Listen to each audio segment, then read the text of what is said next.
n'o ko dosor i mana texte o texte juridique fɛn fɛn ye i t'a sɔrɔ a kɔsɔn yɔrɔ directement ou bien indirectement constitution dɔ ko jamana sariya sunba. La constitutionnalité des actes administratifs. Au-delà, donc à chaque fois que on a tarif fois nous a définition bon il y a les films bakuruba sabaka donc on te met bakuruba là-bas indila on be ko de détails di mais en chien c'est nan sigira ngamba a bakuruba fo an jororo makata njoy ango madrasa dum ni ma minti de suru tarifu do no constitution yi ango huwa nizamul a'la fi dawla alladhi système juridique korotale jamana kono yuhaddidi shakla dawla yani état forme yani république de droit royaume do abo déterminé wa yubayyin sultat salasa les trois pouvoirs là relation mbun ñogon ci la est-ce que fasul bayna sultat do no de la séparation entre les trois pouvoirs ou bien contrôle bu ñogon ci comme abe système anglo-saxon na ci famino boko fe alama mina ndore wa yuhaddidu al-huquq wal hurriyat al-amma abe droit les droits fondamentaux et les libertés fondamentales abulu déterminé donc on dirait donc amena sharia ou de tawla sa die jamana sharia sumbaula et puis système juridique là il y a là ko fi sharia soit système latin ou bien système anglo-saxon ou bien système islamique mamba ta bien sharia ban na folo anglo-saxon na wallahi amta amérique et constitution na aller monde fort et liberté ka on liberté fondamentale ka akobi anna al-hurriya ni'ma Olufin ko la liberté est une jouissance ko damu de do qabla an takuna haqqan yana ka ke droit folo damu de do utla ka wala nya ko ni kuma ni fana ni kuma bade amba fama ko fiqhul qanuni ou bien la doctrine juridique occidentale la ni kuma bade donc c'est une jouissance mais c'est pas un droit. Bon parce que utla ka mu fara ko ko anna dusur jali himayatiha ko constitution nana de ka protéger amata droit protéger loi ka fonction doye ka droit de protéger yo droit est le mot de la définition est un intérêt juridiquement protégé maslaha ya hami hal qanun donc le code dosor no constitution ka rôle principal du monde o de kana jouissance droit tere kana et comment dirais-je au temps Allahu akbar yaye bon donc ko limati ni matul hurriya noye la liberté aka damu quoi damu tay ako ko ni matul hurriya ka ibara ako la jouissance même de la liberté comme une expression nyaga comme haki kuma da kunya quoi ko waqoha a'zam min waqi haqqil hurriya yani na fora par exemple ko damu horonya quoi il bla c'est un peu ça c'est ok quoi dantika mirila dantika kewalela dantika fuila moshika prisjuruti ila quoi ode ça c'est la liberté hein? Bon ko damu min fleni ni yake kuma din quoi na fora doron ka din no min bla de sukuna ka bonga teme ni ko droit de liberté elle ka bin ni lafia kuma refa bin ni lafia ka teme don donc c'est un peu ça donc yaro là ambe da comme fengacha ambe da doreta français au fin liberté d'humain amna kuma ka exemple ta recherche franc donc la amna d'humain ke na la o don irana amna fo quel est le fondement constitutionnel de la liberté de recherche scientifique. Quel est le fondement constitutionnel de la liberté de recherche scientifique? Et bien, bitle nous a frappé la recherche de que innovation que femme fait. Est-ce que au milieu nos recherches na nam damas kala c'est adopte na kololo c'est hada madema mo ngandi mantibe mo ngani ajugutibe bo texte do bo réglementé bon na lay do rek yana inshallah français au fin o be réglementé chugo jume base du monde débat la constitution wonna amna dalola inshallah ko wala bon donc ko fait ida sira mangotuni femi al mustajadat yoro ko ni mustajadat to kelme ka jema kamana gwambi o ye emballement indonésien fi to wara mbempi yo ande la ka kuma do kan yoro fen sababu yangu bonyona zilzalu binno oui les tremblements de terre ou bien les séismes burkan binno oui voilà bon oui tu mets volcan bon maintenant tsunami fana be no ngotuni yoro qur'ani sababe fo wa izal biharu e sujirat aw al bahr al masjur parce que kunu jana mo ko tumbe tafsir ke jodo parce que asra ma ke fo o ba ko bahr al masjur bata sumalama ko sin la hara jodo ko jiente ko mais fo ko sa ni la debi tsunami folo kera Thailand time nuri diga buena na bela jili anana famu jaja qur'ani mi fo li kulli naba'in mustaqarr kibara fa bi yani wala libna wati la ko do make folo ala ka wati ni tsunami to make folo bahr masjur fo la haram c'est exemple mais ko fe kelen ngara japon fo mina dube bina misiri turano wala kete am misiri be ay neti bon ko fe do ni do ko bon mois de en fait mois mi ko mois d'octobre de là inchallah do reflega ke inshallah Indonésie yoro jamana 10 milliards konontona Islamé jamana Islamé milliards comment dirais-je fla peperanto bodoni ola Indonésie de kanan bela jilin Islamé jamana ça allait c'est 200 et quelques millions donc ram la souka en nombre bien voilà donc ko inkera inodi a tieni buena ko sebe donc vraiment akanga foya alminal mustajadat donc fana ko fe mustajadat sula yoro ni ani tsunami de fo parce que ay saba fo fanga be différence wa ne soit yoro zinzal fleni ale ceinture de wala du ko ko abeda mine Panama kana Chili depuis Amérique latine ka Atlantique ko jiban jigoro kana Espagne ni France cela abeta me fe a ceinture quoi abena teme Italie ba dawlo fe kana Kobros Greco fi kana Turquie ora ta ken jamana no kacha amana bo Turquie abena Iraq ki kundo Iran kata Afghanistan Indonésie nunu ki kumbo fo Japon ili wanani afti kumbo lu chama chawlai bon maintenant heureusement en Mali ta khan en Afrique ta khan bon maintenant mais Bourgan fana ale fana yoro de bi yoro flen ni sani ko bra flen du yoro do dun quoi woro te fega du ko yoro do fana ka fegende yani antemana la du ko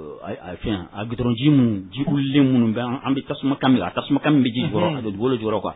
6000 km du malala bo yoro écorce quoi do golo tabakatu sabari écorce magma an noyo do yoro nga fe no tasuma fana ka nyi kalendo de to ka point mala abe chichi bo kaka avertissement mais na pana fa c'est ka dégager vos 100 mètres 400 ou bien 1000 mètres ka klaka ikirata kilométrique biduru keme nyo atla ko isere ka to bela ma be avertissement abe chichi bo folo mais au Afrique ya RDC pourtant la RDC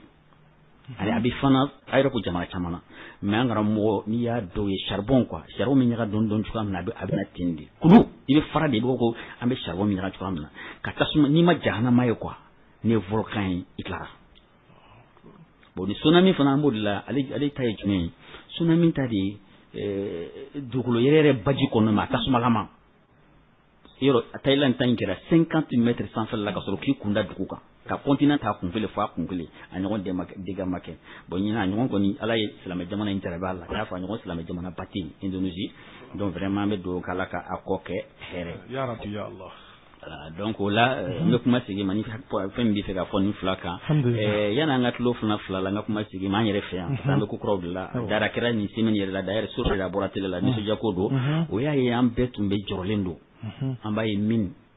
be exploiter anga jamana yoro mo zone mo na produit chimique mo be kala bona fana kera ton fortin vraiment yoro c'est exploiter faut la blé vraiment manga fama au foni kilen na cette fois-ci vraiment ya kilna nyuma soro kata min ka non seulement ka kari ka datu yoro ba foti ko million kemen nyondi to na dollar ha a parola minona no be karo bela jelen ngono kala yoro ndatugo pew ka yoro yelema ka ke yoro turala kana nafakala asigida mo yere ko na baratu ma vraiment niso jako balo ko dorontere yani min fembe ka bo sanu be ka bo yoro désormais ni hake do sira do ba fermer ka la ka yoro baile ma ka ke yoro nafa ma ngot kuni donc sira mbo bola na la pollution quoi ko o san le ka boy donc nous des fin quoi vraiment niso jako do ka nga fama fo nina inshallah ankara mo hambi rafo ma don so côté ko tɔnɔ fila tɛ sɔrɔ sɛfan kelen na nka anw fɛ yan tɔnɔ fila bɛ sɔrɔ sɛfan kelen na i bɔra ka min fɔ nin ye dugukolo baara bɛ k'a la ala ye hɛrɛ minnu bila jukɔrɔ sɔrɔfɛnw na k'olu bɔ n'o banna ka tila k'a labaara ka tɔnɔ wɛrɛ sɔrɔ a la tuguni min fɔ nin tiɲɛ yɛrɛ la nin ye hakilima bɛɛ nisɔndiya n'i ye nin ye dɔrɔn i yɛrɛ b'a ye k'a fɔ tiɲɛ yɛrɛ la nin nisɔndiya ko ye a bɛ mɔgɔ hakili sigi vraiment baara kura minnu bɛna kɛ an b'a ɲini ala fɛ ala ka barika don olu la minnu ye nin hakilina ɲuman fana ta ala k'u sara hɛrɛ la vraiment ni baara in mana continuer ta a bɛ fisaya jamana yɛrɛ ma a bɛ fisaya tiɲɛ yɛrɛ la vraiment an y'a ye an yɛrɛ bɛɛ nisɔndiyara bɛɛ nisɔndiyara an yɛrɛ ko ten n ko tiɲɛna ni Kureshi tun ye nin ye ka fɛn dɔ fɔ an ye jago y'a sɔrɔ Kureshi yɛrɛ bɛ k'a lajɛ n'an b'a fɛ ninnu si ko mais nisɔndiya koba de vraiment a ye mɔgɔw nisɔndiya kosɛbɛ hali bi ni yɛrɛ baarakɛlaw dɔrɔn tɛ nin bɛ mɔgɔ ŋaniya ɲumantigi bɛɛ lajɛlen nisɔndiyara jamana ko la vraiment ala ka barika don ko na inchallah parce que an ma min f'i ɲɛna génération future ka o fana u ka droit dɔ de b'an kan karamɔgɔ ça c'est très important et n'anw man ka dugukolo ninnu bɛɛ tiɲɛ k'a bɛɛ feere k'a bɛɛ kɛ dugukolo ye hali sɛnɛkɛ dugukolo tun ye ça c'est très dangereux an man ka fɛn bɛɛ exploiter n'an y'a exploiter fana an man ka nɔjugu bila u ɲɛ donc o min réparé tɔ filɛ nin c'est une bonne chose ala k'o continuer nin fɛ ka ŋaniya ɲumantigi bɛɛ lajɛlen porte donc n'i y'a faamu minnu kɔnna anw ɲɛ olu y'a ɲuman k'anw ɲɛ cogo min anw kɔmɔgɔw fana ka hakɛ b'an kan an fana ka ɲuman t'u fana ye ka ɲuman t'u ye an k'olu sɔrɔ u kana digi u kana k'u ka sigi ça c'est leur droit san ba yirika ɲinan kɔfɛla la ala ka ɲa ka da amin ya rabbal bon donc an y'o de f'i ye yɔrɔ ala ka suran 5 de bɛ yen nɔ olu de bɛ daminɛ alhamdulilayi donc n'o ye ala tanu ye ni seli tɛ maa ye maa min ma alhamdulilayi kalan donc o la a suran fɔlɔ ye hakili lajiginɛ jumɛn ye o de ye suratul fatiha ye donc an y'o tafsir kɛ inchallah awɔ donc ni sisan ni suratul an'am ye donc an b'o de ta kɛnɛ kan yan bi donc na ala sɔnna ma o mana bɔ yen suratul kafi de bɛ da o kan ka na suratul sabayi da o kan a fana ye bɛ daminɛ alhamdulilayi ani suratul fatir nin bɛɛ lajɛlen ala tɔgɔ déjà o b'a yira ko c'est purement scientifique n'i ko baganmisɛnnin ça c'est la biologie n'i ko alikaafi o ye kuluwo de ye sabayi tun ye dugukolo fɛn min ye balakisa ka dugukolo a ka jamana quoi non jardin ni nakɔw ni fɛn hali barrage naturel diɲɛ kɔnɔ pour la première fois a tun bɛ yen nɔ ten n'i ko fatiri ça c'est l'inventaire yɔrɔ il y a le créateur il y a l'inventaire bon ala ye inventaire de ye i bɛ se ka créativité sɔrɔ mɔgɔ la mais inventili o tɛ bɛɛ la donc sura in tɔgɔ dalen b'o la wa sura in kɔnɔ kabako de fana b'a kɔnɔ donc ne mo an bɛ suratul an'am ta de la yɔrɔ ale fana filɛ nin ye sura kabako ma ban an karamɔgɔ Tarawele kuranɛ sura yɔrɔ n de la suna ka tiwali suwar wa qisar suwar wa mufassal fɔlɔ tiwali bɛ yen mufassalu bɛ yen qisar suwar bɛ yen tiwali ye jumɛn ye a ye minnu soit u sera 200 ma ou bien u surunya la ka tɛmɛ suratul Baqara par exemple an filɛ sura ɲuman minɛ par exemple sura a ye aya 165 de a fɔ ko tiwali suwar mufassalu ye jumɛn ye fo ka taa sura daminɛ sura numéro 1 fo ka taa se suratul qaf fo dugumala la quoi parce que kuranɛ tɔ ye kuranɛ bɛɛ tɛ izubu yɔrɔ ya a b'a sɔrɔ kuranɛ tɔ ye a bɛ komi izubu 52 peut-être foyi o to bɛ yen a bɛ fɔ ma ko tiwali mufassal ye jumɛn ye n'i bɔra kana bila waduhe la o ye mufassal ye sabi bɛɛ bɛ mufassal kɔnɔ an ma yɛrɛ saharuna k'olu hiya tabaraka ni mufassal mais qisar suwar a y'o kɔni ka taa duha ka taa bila birabi nas aya 7 aya 4 aya 5 aya 6 alors maintenant ni sura min an b'a la non seulement tiwali suwar dɔrɔn karamɔgɔ Tarawele mais a bɛɛ jiginna fana ɲɔgɔn fɛ su kelen yɔrɔ o kabako ye araita leji filɛ par exemple aya 6 don 3 jiginna Makan 3 taara jigin Madina donc waati jan jɔrɔ san 5 ɲɔgɔn cɛ quoi mais nin bɛɛ ka jigin ɲɔgɔn fɛ su kelen o dɔrɔn tɛ dɛ mɛlɛkɛ 70,000 de y'a escorté n'an ka faama ninnu bɛna cogoya min na dugubaw ni mobili tɛ bolo k'a escorté ani mɛlɛkɛ 70,000 de y'a ta lawolo b'a fɔ suwala la ka jigin n'a ye su kelen an karamɔgɔ Tarawele mais yala o mɛlɛkɛ 70,000 la 12 chargera dɔrɔn aya kelen na wa indahu mafatihul ghaibi la ya'lamuha illa huwa yiri furu jalante bi kɛnɛ tɛ bi f'i ka taa sɔrɔ dugukolo fansi barra jɛ ka donc mais ko mafatihul la clé o la 12 de y'o clé accompagné an karamɔgɔ Tarawele C'est ça le Coran. Ni de Coran quoi. Allahu Akbar. Bon maintenant, le problème on a de la game, il y a quel problème on a la kraka bon ka al-katibun quoi. Al-kutab. Merci. Voilà que là obligé ni suis on continue où. C'est na blarandor na nyam nyona. Obligé là ka bese ba so. Oui. Donc ni de do ala ka nyaka dama ala ka ko ta ka di do be ko ni jina do min ale ba fo fo wala so to anami ko meleko ka groupe mi escorté kana quoi kay bin al khafaqin quoi orde nye bin kere fla quoi sangulo fam pe fara meleke la shu ko parce que de biolom la jigin do la parler mais ko wa biolom yo nga tay voilà merci bon maintenant surenga particularité d'origine mais no aka kengren ma fe khasiya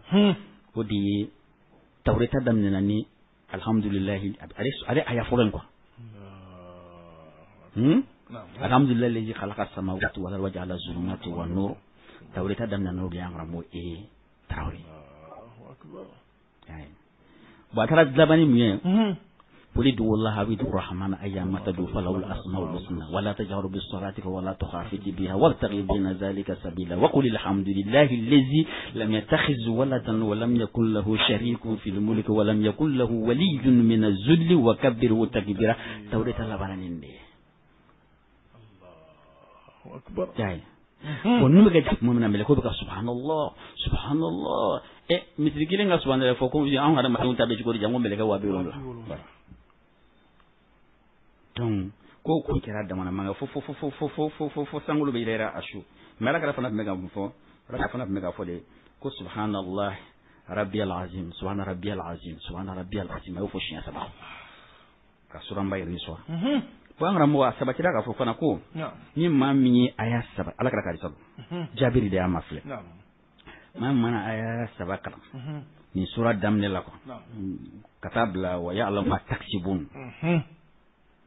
ko ala be meleke wa binani chargé o ko baraji seben ko yani meleke wa bi lon la ka ala bato o ko o sebe fo ka ta se kiyama jodom aya saba e mana kala dala meleke wa binani bla o ka meleke wa binani ga ala bato nyoko na sebe sa fo ka ta se kiyama jodom mana aya saba kala ni so ndamne la awawo Allahu akbar o fanana ko meleke do be jinga bo sangulo la marton do ba bulo ko bon marton min do na la ni ka bo ti waswasu ko ga fendo be adu skula ni meleke no be o fana geno marton donc ni siama do fana trase kiama jolo ka ala ba fo ko inshi fi zilli yawma la zilla illa zilli ko tamanga sumala yani dunna domina suma barete ni alaka suma kono ko wa kul min simari jannati dumuni ke ne ka aljine ko ma yiridena wa iki mi fananga alkausara kola iki ko ngamba usal sabilala fa anta abdi wa ana rabbuk ne ka join bon donc voilà ne e mai Allahu akbar bon ni de do ambe dan na fusa manchanu na rola donc inshallah katani wala dai anga dan yoy nan karamo no ke mama daya dawra be daya merci yalla ga jaga dawa dawra me o yali Allah vam be to kan Allah vam na anga sura to kala min dabla kay le mani merci wala donc sura to kana nim ko man wallahi ani abina heren bamunu dai le ye nyafe amma Qur'an e fendi ni ta ko na Qur'an e bela jelina akrengra ma donc ala ni boyani ni krengra ko min doni sura ina vraiment bela men mambe ni so ya wasa wallahi ala kan frani jama amin rabbi amin fo jama sanu mam yeki taga manga sumala kan frani amin rabbi amin min ka kola amin ayiri dem fle adun c'est vrai ya rabbi ala kan fra wajama amin rabbi amin ana lame jokulu bela amin ya rabbal alamin inshallah bola kanya kadama amin ya rabbi donc yoro suran yere sababu nuzulu bambala wa ayabi ayere be nyefe wodi ay ko mamina man ka fura ko mu commission do de créer o ka o nyana mo lokata ala kira fa alayhi salatu wassalam ko maka mo ufu ka fola kwa man nu chara la harako bo saka kuru fana maka bon hakilima ala kelinga bien be mo wonya bon maintenant ani maka bon quoi katla ka madine de farsu ma ciri ci kana on hada madan yo na do ci kana ma mo cara bon lu ko ni min proposer la création no sura ka ke aka alain n'a bɛ se ka mɛlɛkɛ yɛrɛ de jigin ka na o dɔrɔn tɛ dɛ mɛlɛkɛ in gafe ka k'a bolo ko fiqh tahsin olu ka sɛbɛnni fɛn ye min tɛ adamaden sɛbɛnni ye ou bien u bɛ min faamuya quoi han o ka seereya fana dɛ ko ala kɛra ye ala ka ciden la n'o kɔni kɛra tiɲɛ na k'olu bɛ sɔn quoi bon ni nin kɛra dɛ o de y'a to gansan i b'a faamuya yɔrɔ de la sura in jigin to ni mɛlɛkɛ minnu y'a accompagne yɔrɔ de kuma gɛlɛn nin ye ka défi de lancer ala yɛrɛ la ala kɛra kamana gan ale dun ala ka ciden yɔrɔ ni ye mɔgɔ ciden kamana gan ala tɛ kamana gan sa mais a b'a seko yira o de i b'a sɔrɔ sura in bɛɛ lajɛlen minɛ de k'ala ka seko y'a ka masaya yira o de fiya fa kun ka daminɛ alhamdulilayi ye quoi y'an karamɔgɔ sɔrɔ mun ka di dɛ a ko alhamdulilayi tanu bɛ masa ye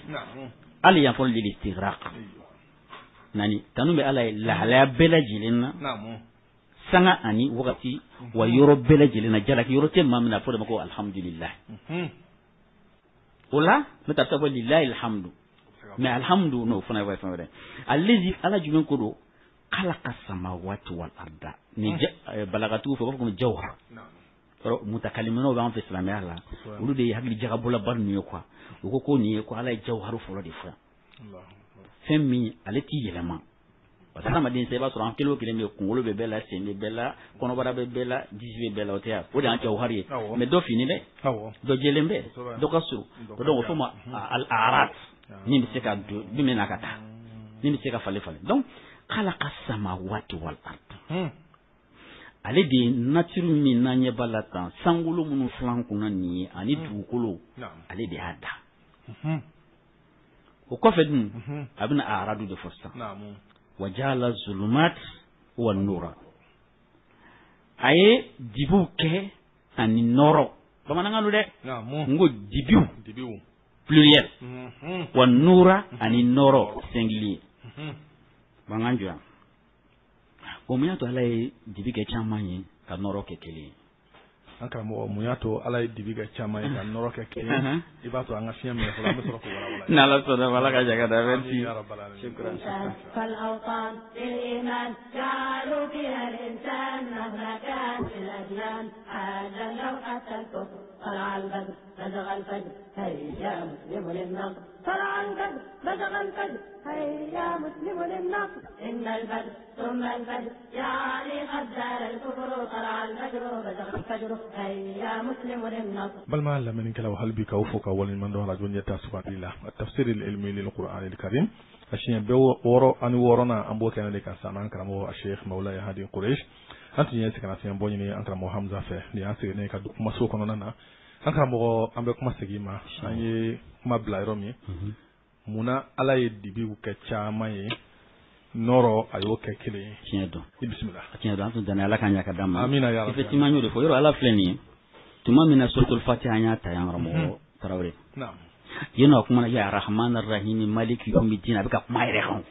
bon kuma min n'a nana tabiya fɔ yan yɔrɔ la donc n'an b'o an dakun yɛrɛ ale ala fɛ o de y'a to zulumatu ni ko k'i jaabi a la a y'o kɛ caman ye mun na ka nɔrɔ kɛ kelen ye o tɛ kɛ ɲininkali ya merci parce que dɔw bɛ yiri bato dɔw bɛ tile bato dɔw bɛ kalo bato dɔw bɛ misi bato hindu par exemple donc dɔw bɛ fara bato donc an ye mun nin bɛɛ ye dibi de ye quoi nin bɛɛ ye dibi de ye mais est ce que ala tiɲɛ ka ca ala est ce que ala ka nɔrɔ ah voilà Allahu nuru samawati wal ard donc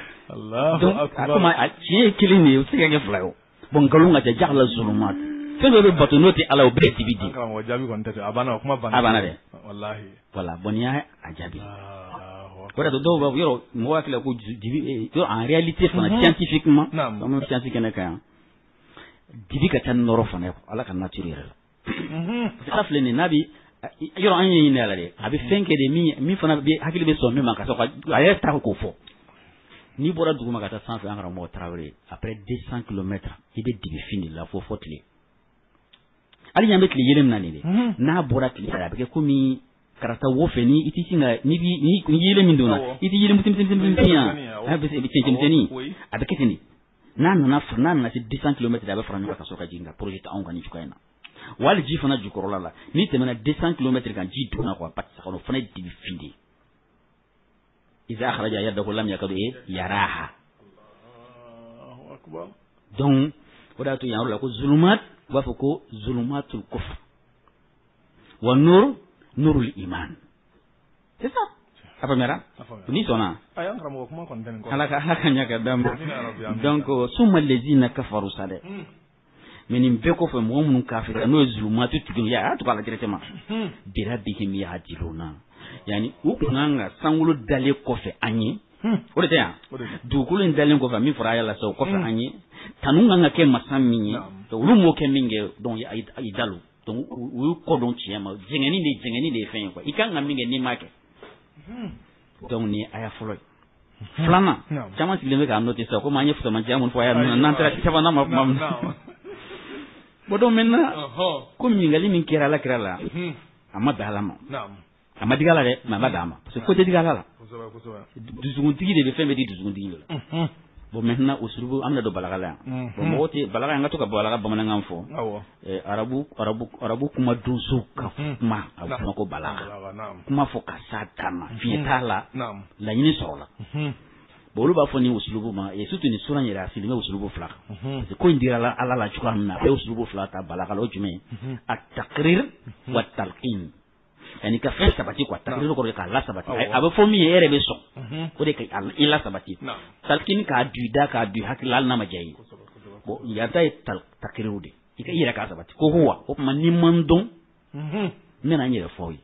ko ma manga o kira tan foyi ka kombinye o da to abeni ngali kala mafa ko ma huwa ni mi mandon mflen alezi ne de masai khalaka kum san farin ka bo ha akilma me khalaka kum ne de auda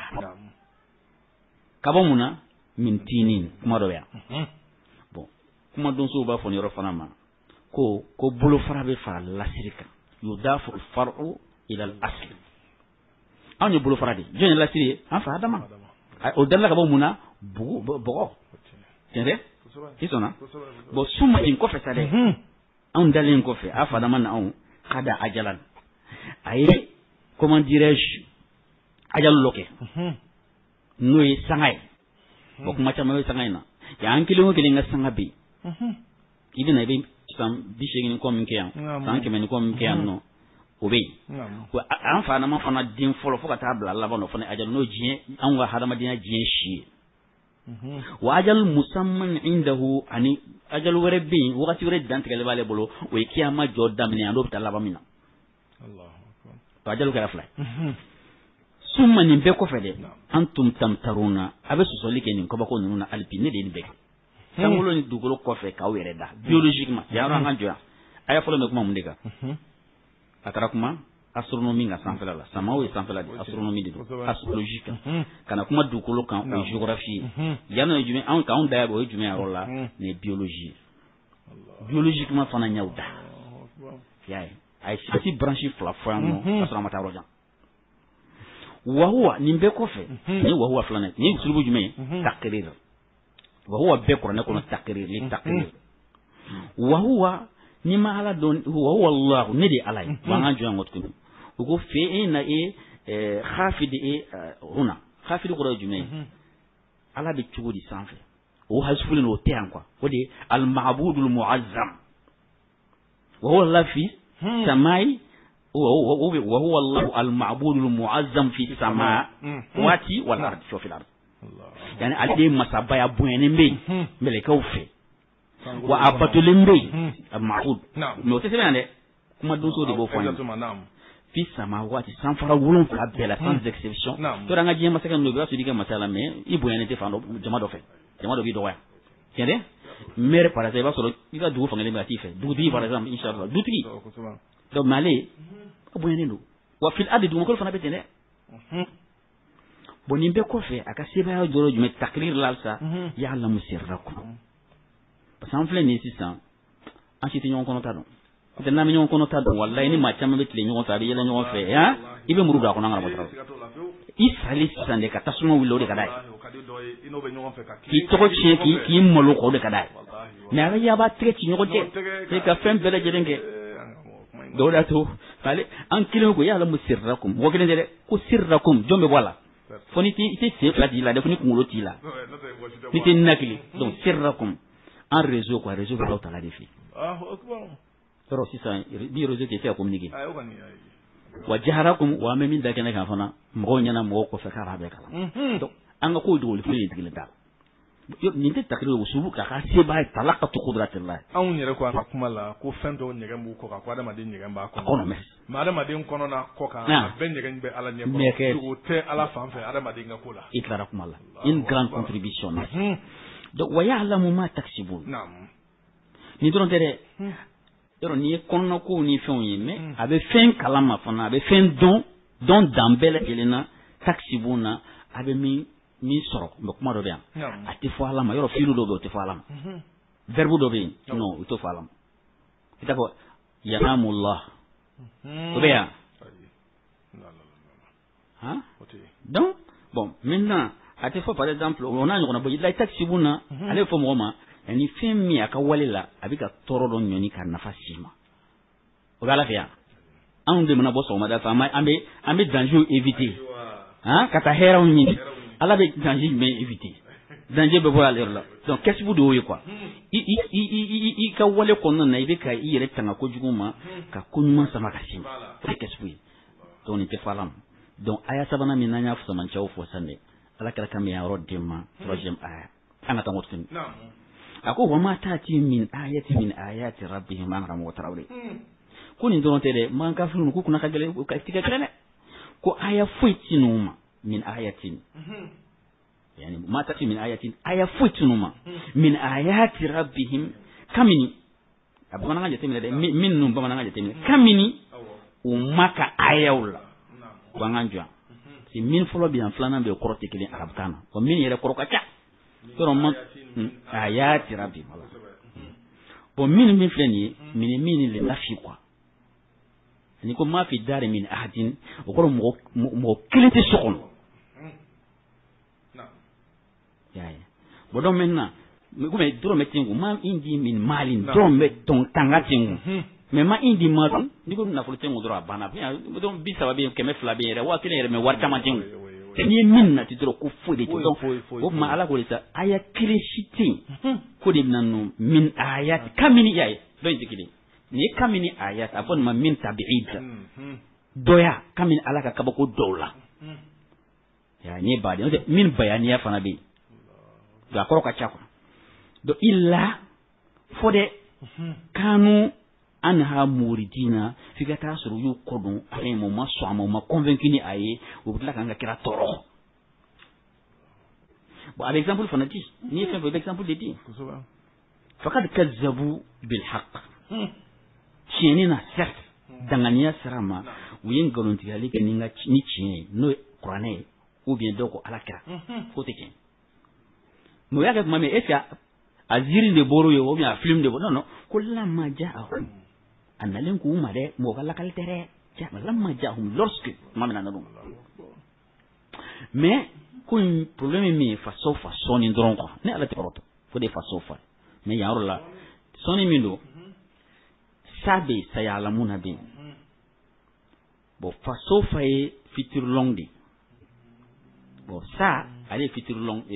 kuru ye courte yani sini jan de ye sofa ye wala sofa yuti karabuka fatar da kiyama jɔ don da a bɛ k'u ma kɔnɔ sini harajo fa sofa y'a kisi donc sɔɔni jan bɛ yen c'est le mot nkan b'o yɛrɛ tɛmɛ donc nin ye sini jan ye fa sofa y'a ti mu an ba u ma yani fɛn kibaruya bɛ n'u ma n'u bɛ k'o nkalontigiya bi maa kanu bɛ yasaji n'o tun bɛ ka paraboli kɛ ni fɛn min ye ni ala kɛra ni kuranɛ ye a mana ka kuma ninnu fɔ kuranɛ u bɛ sin ka parakati komi ala an ka bi tile dɔɔni u bɛ se ka kuranɛ ayɛ dɔw ta ka sin ka a yɛlɛma k'a kɛ fɛn dɔ ye ka sin k'a yɛlɛma k'a kɛ fɛn dɔ ye nin bɛɛ bɛ don a hukumu kɔnɔna na donc ko nin kibaruya bɛ na u ma se ala jɔ dɔn a ko n ko tuguni a ko alam yaraw ne ko man kafiru yali u ma yeli kɛ yan kam ahlakna min qablihim filangulu joli joli don ni ne y'o halaki ka kɔ u ɲɛ quoi jabar yan yɔrɔ fana na ko tuguni yɔrɔ filangulu yɛrɛ ye jumɛn an bɛ ɲininkali k'o la n'est-ce pas ala kɛra ka hadisa dɔ bɛ yen nɔ an bɛna yɔrɔ filangulu filɛ nin ye fɔlɔ ale bɛ jateminɛ san joli ma par exemple dɔw ko san 60 de filangulu ye dɔw ko 70 dɔw ko 80 mais tiɲɛ yɛrɛ ye min ye 100 de don yɔrɔ mais yan fana bon munna ala kɛra ka hadisa dɔ o de b'a jira an na ala kɛra ko li Abdullah ibn Basir ma ko ta'ishu qarnan ma ki ta'ishu e qarnan o ko redi ki be balo san keme ba wala o anga ke qafsu pour ça mais en réalité non amna qarnu no juma patara ko kabe ya isu qarnan ko fa asamiyata sanatin donc ay mu famena donc san keme wal bitle fanana occident nga famiala ou be siècle de wole 100 ans de wole ko siècle et en mo non prenez tien do donc alkanya ka adama donc au delà كوبما يلو ما يليكو كم أهلكنا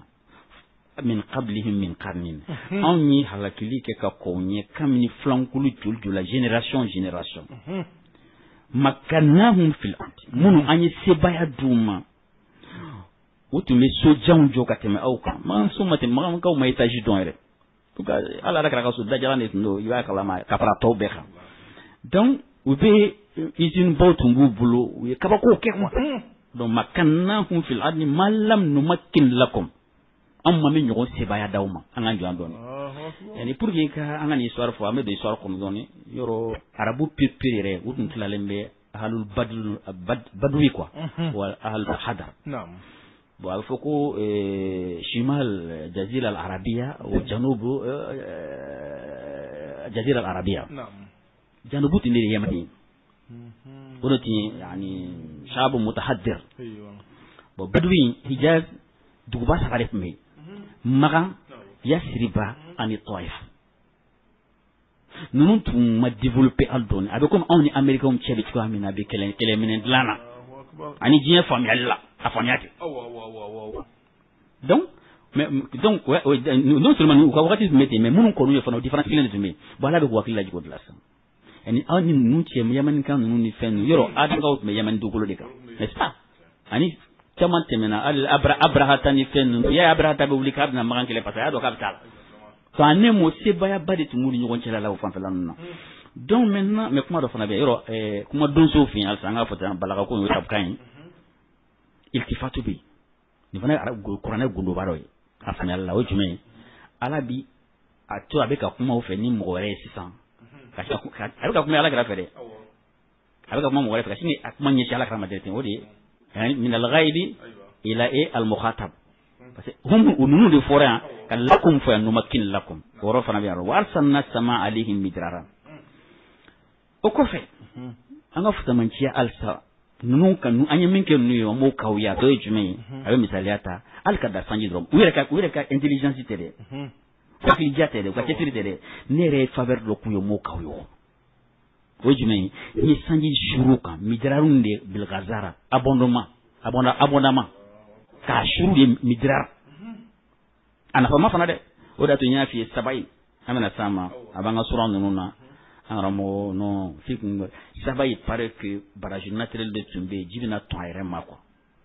kulu flani nyogon chelala bi metla ka jinga hana obina ga ko malofo be chwa mina kwa ha sene fon be chamanchela tamaru sun kelembe ka lamiliki ni joka flefen do ko sabai donc maintenant odi woni bayen do so do mijaram wajana wajana al arhada tajri min tahtim anga kolon kana numbe bol juga amnare afamia tinko ro kolon ni jebi nye flip siga dugu binanda ijolembe kinbe kanalu de la jibeka bol ko odi anhar fa halaknahum men binema bayin be ko fe musinge quoi amisala jete mina ko manga tukoro jamano be sanchu pamana pero tabia de bulu lafia parce que babu ko malen jete lengo jagwate jagwado de ni kan jete sanjite na on fe an ko be ga dogon tabia ti bolon fe an donc kesiri kabako donc wala wajido donc nun tatu de wodo fa halaknahum bi zunubi mais munye halaki suma mu halaki femre kama de parce que ko dan sago tiara ko ala ko ta tiara man dongo turumu tiara naam wan chana min badi qarnan aqarin an so la ka flangulu were shinji ko fela la ngotuni ala de bisen nan ya ka se baya do na boya ngotuna na aya wala jima ngotuna ngamo ni ajul nay aya wolumlana abafo walau anzalna kitaban yayi asababu nuzulin din na tofleni ko mu murta wuri nyina fiya ko walau anzalna alayka kitaban muhammad no aso on tiye kitabu do de jikika fikir tasin yani gafe ko ke tasu de sahifai brochure falamasuhu u y'a minɛ u yɛrɛ tɛgɛ la mɛlɛkɛw nana u y'a minɛ dugutigilakaw ma s'u bi a ye di u yɛrɛ bolo y'a minɛ sira dan fɛ a dun bɔra Ala de fɛ nin bɛɛ kɔfɛ dɛ ko laqala allazina kafaru mɔgɔw tun na fɔli kɛ minnu kafiriyara quoi parce que kafiriya ye bana min ye ale a bɛ fiɲɛ de kɔ in hadha u tun b'a fɔ ko nin ma kɛ foyi illa sihrun mubinun ko nin magie de ye quoi nin ye kɔrɔtɛ ni e nin kɛ i fɔrɔlen don dɛ i nana nin dɔwɛrɛ ye tuguni min dɔ ninnu tɛ kelen hali n'u y'a minɛ u tɛgɛ la voilà u b'a fɔ ko kɔrɔtɛ merci mɛlɛkɛ de fana nana n'a ye dɛ i n'a fɔ u yɛrɛ y'a ɲini cogo merci exactement u ka doléance quoi merci voilà donc alhamdulillah vraiment ko rali kɛra ye yɔrɔ la k'a fɔ waati min dira ma ko banna donc n bɛ kuma segin n'a sɔrɔ an kan ka min kɛ inshallah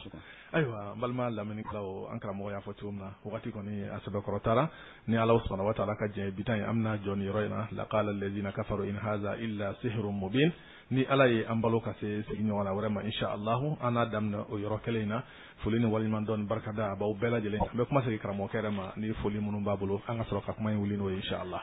an b'an lamɛnjɛkulu bɛɛ lajɛlen fo kuma laban na Mali kɔnɔ ani Mali kɔ kan vraiment ka e yɛrɛ fo k'an ka technicien fo k'an balimamuso n'an ka mɔgɔlimatu ka foli f'i ye n'o ye madame Kulibali Mariam Dambele ye vraiment an bɛ kuma minnu fɔ yan k'u ka d'a ye kosɛbɛ an bɛ dugawu kɛ yɔrɔ ale yɛrɛ fana faamuyalenba don an n'an ka mɔgɔlimatu an b'an profiter an ka mɔgɔlimatu bɛɛ an b'a bɛɛ lajɛlen fo fana ni cɛsiri o fana bɛɛ ka kuma ka di merci inshallah ma fɔ lil hadisi baqiya in kana lil umri baqiya wa assalamu alaikum wa rahmatullahi ta'ala wa barakatuh merci فالأوطان للإيمان جعلوا فيها الإنسان فالأوطان للإيمان جعلوا فيها الإنسان مهما كان في الأديان حالا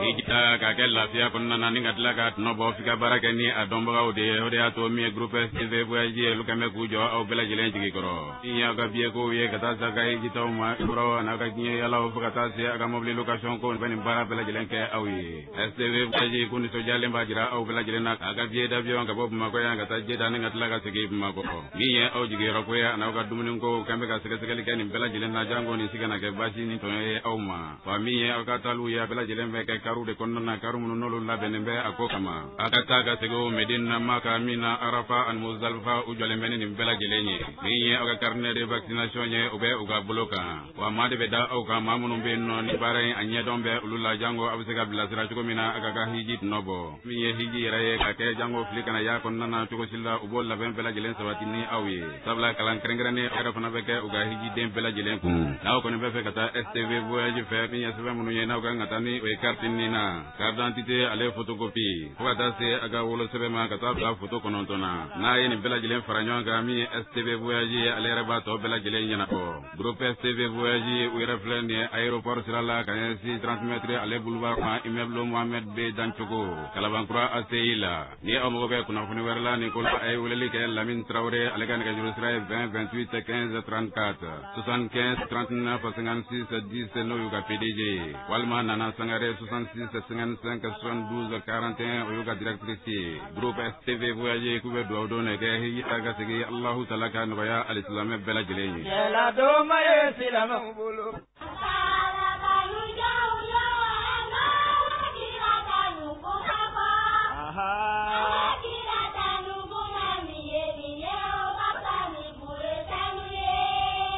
balamuso n tɛ dɔwɛrɛ kɔni dɔn i tobili bolo mangoya ko o banna sabu najini mama miya nana gwadenmuso lafiyali de kama ko foroba n'a koya dɔ ye falaw fa dɔ ye nka foroba n'a jala fana ye najini mama miya ye sabu suma mɔnen ni ka sigi a dunbaw kɔrɔ k'a fo ni ka bɔ a mina kɔrɔ dunbaw ka nugumayɛ tɛ najini mama miya ja don sabu to basi kini zamɛ fɔyɔ jɛgɛ sɛ sogo ani jiranfɛnw n'i y'a kɛ nin fɛn fɛn la a b'i ni lahinɛ wa saladi k'a dun ni ka laban k'a jikɔrɔ naji foro najini mama miya ja don hali tobiɲɛ gwala le i ka dɔn n'i ye najini mama miya dɔɔni funwa la i b'a dun k'i fa ka laban k'a mina sani ka laban k'i nɛ saba a nɔfɛ najini mama miya ka di sugu bɛɛ lajɛlen na sabu tobilikɛlaw ka lafiya n'u ka tɔgɔja sumadubaw ka nisɔnja najini mama miya k'a to i kɛrɛfɛ gaso kɔnɔ i ni maa t'i jɛ baraya la sabu a ka di wa saniyalen don fɛn min a ka 150 grammes ye o bɛ gwa batigiw kama wa a 50 grammes o bɛ gwa fitinitigiw kama wa a b'i sɔrɔ bamakɔ sugu fa bɛɛ lajɛlen na ani mali région bɛɛ lajɛlen na nka n'a mago jɔra caman santa la walima a ka min fɔ santa a bɛ wuli ka yɔrɔ min sɛgɛrɛ o ye établissement Mohamed Keita a filɛ nin ngolo na iko Goma siège kɔrɔ kɛrɛfɛ walima Cheikhna Keita ale fana Bozola Lampani kɔrɔ téléphone 20 21 35 81 walima 20 21 29 83 Najini Mama Mia ni to dɔn balimamuso a fɔ mama nin ka di.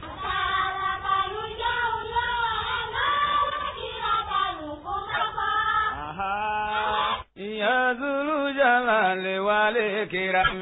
Ya Zulu Jalali wal Kiram. Du nouveau pour l'Afrique de l'Ouest, International Broadcast Company a ouvert ses portes au Mali. Représentant agréé de DB Electronica en Italie, groupe leader de fabrication des émetteurs numériques analogie radio TV et Delta Technologies en France, fabricant des paratonnerres et parafoudres. ABC Mali est spécialisé dans l'ingénierie et dans les installations des équipements radio, émetteurs, TV et TNT, studio BF, système d'antenne, paratonnerre, parafoudre, pylône, sonorisation, informatique et télécommunications, système clé en main. ABC est composé de techniciens, d'ingénieurs dynamiques et dévoués ayant une solide expérience en matière de transmission en général et de radio-TV en particulier. Contactez-nous pour tous vos besoins au 20 24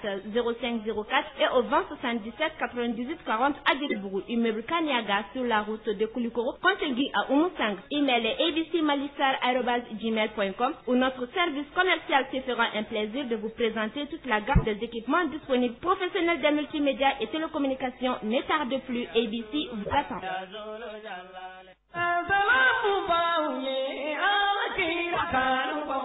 Agence Kirakanu Mbadeu Agence Kirakanu a kelebe ka fere kuraw tigɛ min bɛ se k'a to aw ka hiji musaka bɔw bɛ se ka nɔgɔya aw ma ni dɔgɔdɔgɔnin bila fɛrɛw ye o dɔrɔn tɛ min ye hiji labɛnniw ye kalo 2 yanni hiji don cɛ u bɛ u ka hijidenw dɛmɛ ni kalan ye kalan min bɛ tali kɛ hiji kitiw la u bɛ dɔgɔtɔrɔ da aw kan min bɛ aw ka kɛnɛyako bɛɛ lajɛlen kɔlɔsi min ye dumuniko ye ani siyɔrɔko ye u jantora nin bɛɛ lajɛlen na a ye an hakili to a la min ye aw ka taama ye Makan jamana kɔnɔ Maka ani Medine o bɛɛ lajɛlen ɲɛnabɔlen don o la aw kana aw sigi tuguni k'a bolo fila aw sen kan a ye wuli joona ka agence de voyage Kira Kanu sɛgɛrɛ o filɛ nin ye Kalabankura ACI rue 273 porte 124 Bamakɔ walima a y'u wele 21 74 30 33 77 77 77 26 walima 66 23 13 13 min ye belebeleba ye nin ko in na tuguni agence Kira Kanu a bɛ se ka aw dɛmɛ aw ka wari kunbɛnni walima aw ka wari cili la Orange Money fɛ walima Mobile Cash fɛ aw ka taama diɲɛ fan o fan o bɛ aw dɛmɛ o biko bɛɛ lajɛlen na agence Kira Kanu min bɛ Madame Sall tɔgɔ la u ko Ala kɛ ɲina hiji ta ka se nɔgɔya. La ilaha illallah,